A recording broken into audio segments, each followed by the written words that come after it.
Faiz has helped to just set the tone of the history with respect to Palestine, because there's a great deal of confusion. Israel is not a Christian state, and there's a misunderstanding, because we know Israelites in the Bible, and we're transferring that. Jewish people are Jewish people. They read the Torah, it's one of the great books. We read the Quran, one of the great books. Christians have the Bible. Israelis are not Christian. It's very important. And in Palestine, it's not only Muslim people. Muslims, Christians, Jews all live together.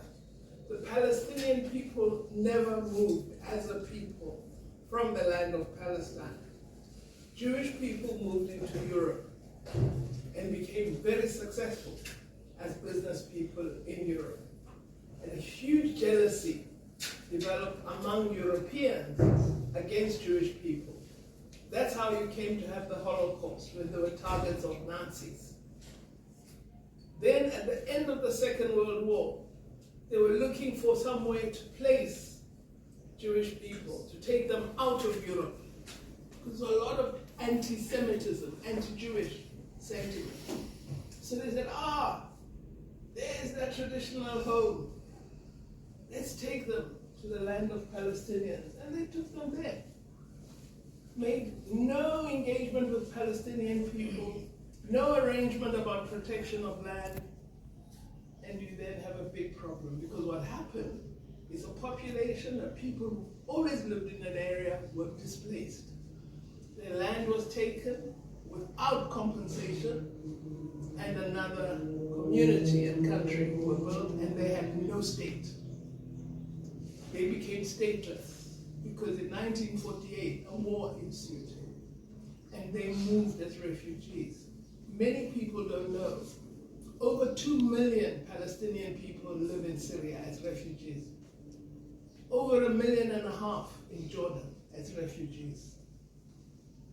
Hundreds of thousands in Egypt. They are spread all over.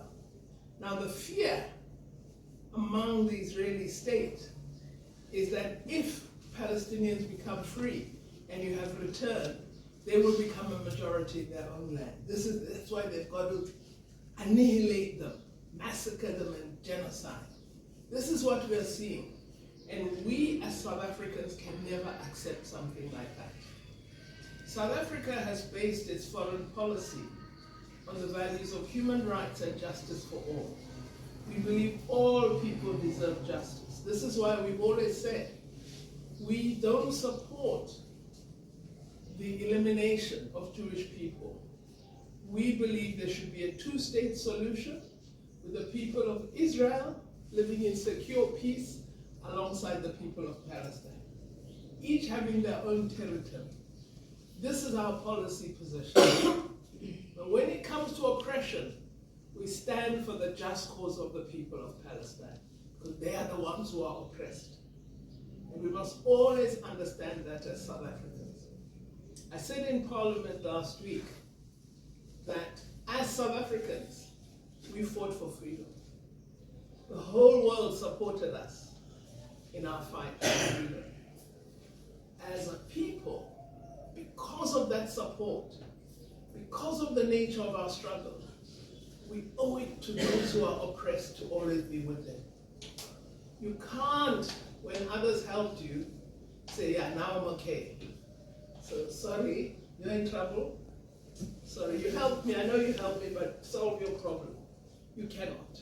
We were helped, we were supported, we saw the just cause of our struggle, so we must also see their just cause, and we must stand with them.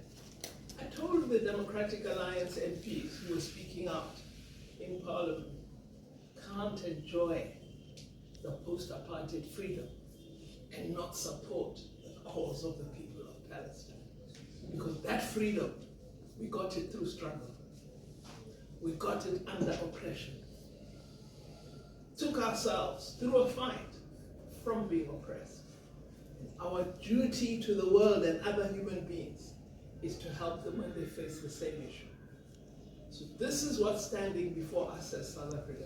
What do we choose? Do we choose to be on the side of might, or do we choose to be on the side of right?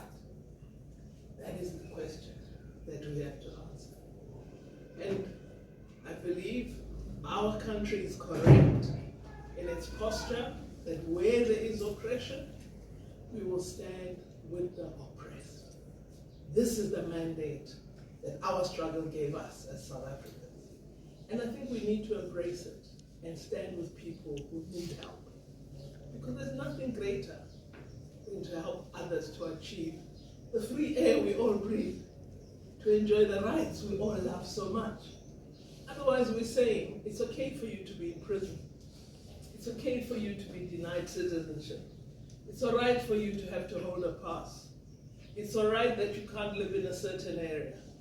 It's all right that you can't have a proper job. We can never, as South Africans, accept that.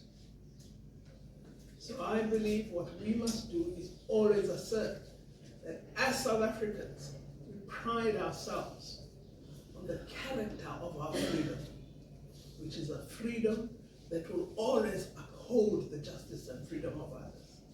If we do that, if we embrace it, we're going to be the kind of country our leaders dream.